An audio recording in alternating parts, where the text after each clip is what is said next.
the new Whitesnake, the 40 planet, the old original 60 planet, I couldn't sense the difference. It's cheaper on the planes. There's more room to move on the stage. It's cheaper on the We used the keyboard player, a session guy, behind a curtain because he wasn't quite sleazy enough to, whether you can translate that or not, to put him on stage. But we found out we had loads of room to move. It was great to present the show like this because Sykes and Murray and myself were very physical in the terms of the presentation. So that was a blessing, not having like 2 tons of keyboard equipment and another guitarist to bump into and stuff. And we worked out great. Whitesnake has always been in my mind a guitar-based band, and I've never worked with a guitar hero since Richie Blackmore. And of course, I think John's the freshest, most exciting guitarist I've heard for a long time. With image and everything, he's got it all covered. And he's exciting, he's interesting, and we're just about to start writing the new album. So I want to make it vocal and guitar-based band. It's going to be more exciting. You've been touring America extensively over the last month or year nearly. If you compare the audience in America, compare it to the Swedish one, preferably, what's the difference?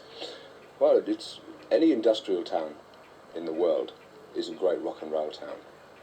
Like Dusseldorf, Stockholm's, or Gothenburg. Detroit is phenomenal. Chicago is much better than Los Angeles for actual noise making.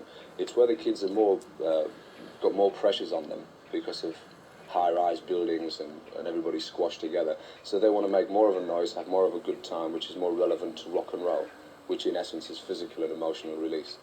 But people, I've heard Americans singing Whitesnake songs, I've heard Japanese singing Whitesnake songs, and I've heard Swedish people singing White songs, and it's probably the only universal language which is perfect. Right. Just the dialects are different. Right. The Japanese are a total delight, and it's very difficult not to grin at times, but it's not in a negative way. Right. Where do you actually get your inspiration from writing the songs? Women. Women. Do you have any memories? Memories? Yeah, of women.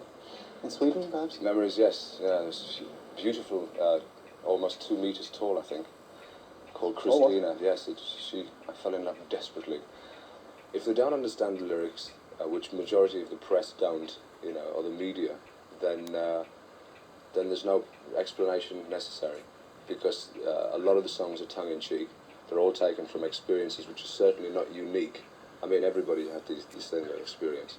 If Slide It In is basically a marriage guidance song, if you want to stop arguing, Right. Instead of rowing all the time, it's much more pleasurable to get at it.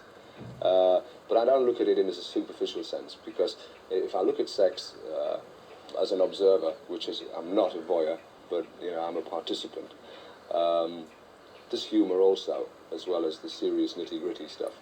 And I like to write about this as well. And I like to talk or sing about the physical aspects of a relationship and the emotional aspects. But too many people turn around and pick up on sort of isolated cases. It's supposed to give a smile, not, but it's the most important thing in a relationship, mate. Right. This is David Coverdale from Whitesnake. You're watching Metal Journalen, and this is Slow and Easy.